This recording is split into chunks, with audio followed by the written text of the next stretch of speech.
Hello students, मैं पीयूष राजपूत और आपका अपना चैनल पीयूष कोचिंग क्लासेस। जैसे बच्चों, हमारी केस स्टडी क्वेश्चंस की एक सीरीज चल रही है और हमने अपने सॉल्यूशन के 2 पैसेज कंप्लीट कर लिए थे। पहले पैसेज में हमने कवर किया कंसंट्रेशन टर्म्स को, दूसरे पैसेज में हमने कवर किया हेनरी लॉ को। उसी को आगे बढ़ाते हुए हम अपना पैसेज नंबर 9 लेकर रहे हैं और उसमें हम देखेंगे relative lowering of vapour pressure. तो चलो बच्चों शुरू करते हैं, देखते हैं पैसेज नंबर 9 क्या कहता है। The properties of the solution which depends on the number of solute particles but not on the nature of the solute are called colligative properties। मतलब colligative properties वो properties डिपेंड्स करती हैं सिर्फ और सिर्फ नंबर ऑफ पार्टिकल्स पर, nature पर depend नहीं करती। And relative lowering in vapour pressure is also an example of the colligative properties। Relative lowering of vapour pressure आपका एक एग्जाम्पल है किसका? कोलिगेटिव प्रॉपर्टीज का। ठीक है, तो भाई पहले हम देख लेते हैं ये relative lowering of vapour pressure है क्या। पहले देखते हैं वेपर प्रेशर क्या है। तो बच्चों देखो, वेपर प्रेशर क्या है। अगर आप देखोगे तो अगर किसी भी कंटेनर में आप किसी भी टेम्परेचर पर किसी भी लिक्विड को भरो तो उसके कुछ ना कुछ तो वेपर्स बनते हैं ना। ये मेरे पास एक कंटेनर है तो कुछ ना कुछ तो वेपर्स बन रहे होंगे। ये वेपर्स जो भी प्रेशर एक्सर्ट करते हैं, यानी कि प्रेशर एक्सर्टेड बाय वेपर्स, यानी कि pressure exerted by vapours in dynamic equilibrium. ये डायनेमिक इक्विलिब्रियम का मतलब क्या है? यानी कि जो भी आपका रेट ऑफ इवेपरेशंस, यानी दो चीज़ें चल रही होंगी इसमें, एक तो इवेपरेशन चल रहा होगा और दूसरा आपका कंडेंसेशन। जब ये दोनों कंडीशन होंगी तभी आपका जो प्रेशर एक्सर्ट कर रहे होंगे वेपर्स, वही आपका वेपर प्रेशर होगा।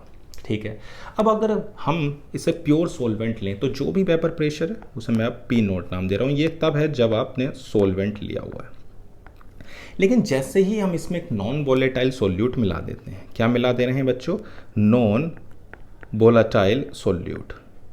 अगर हम नॉन वोलेटाइल सोल्यूट मिलाते हैं तो नॉन वोलेटाइल सोल्यूट मिलाने पर होगा क्या?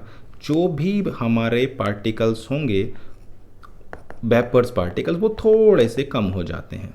कहने का मतलब ये है कि जो ये पहले किसके थे?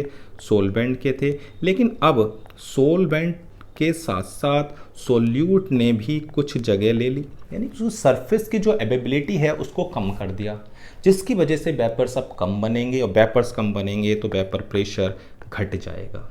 यानी कि जो पी नोट है वो ज़्यादा होगा पी से, यानी कि जो भी कमी हो रही है बच्चों, उस कमी को हम बोलते हैं लोअरिंग इन वेपर प्रेशर।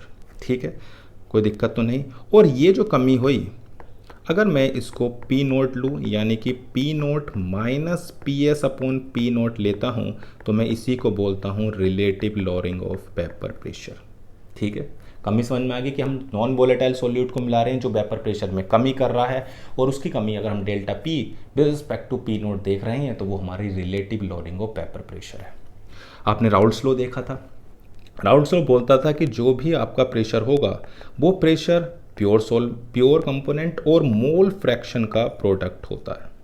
किसका प्रोडक्ट होता है? मोल फ्रैक्शन का।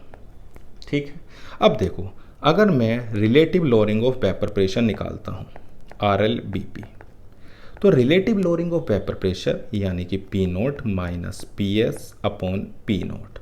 आप चाहो इसमें पी एस की वैल्यू रखोगे, यानी कि मोल fraction of solvent upon P note. P note common ले लेना तो mole fraction of the solvent आपका ये आ गया। अब देखो, 1 minus mole fraction of solvent क्या लिख सकते हो? तो मोल फ्रैक्शन ऑफ सोल्यूट आप लिख सकते हो। तो एक बात समझ में आ गई कि relative lowering of vapour pressure mole fraction of solute होगी। ये हमें याद रखना है आज के पैसेज के लिए। क्लियर है? चलो आगे बढ़ते हैं, 2 बातें सीख ली हैं। कह रहा है relative lowering of vapour pressure of the given solution. Simple सी बात है, रिलेटिव लोअरिंग हमें निकालनी है तो ये होती है delta P over P note. ठीक है, डेल्टा पी है 0.061, ये हमें दिया हुआ है, और पी नोट दिया हुआ है 17.5। अगर डिवाइड करोगे तो 0.00348 आएगा। ठीक है, यानी कि ऑप्शन नंबर ए।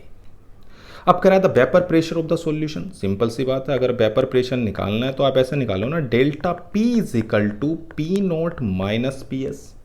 तो पी एस हो जाएगा, पी नोट है 17.5 और ये है 0.00348, दोनों को माइनस कर दोगे तो 17.439 mm।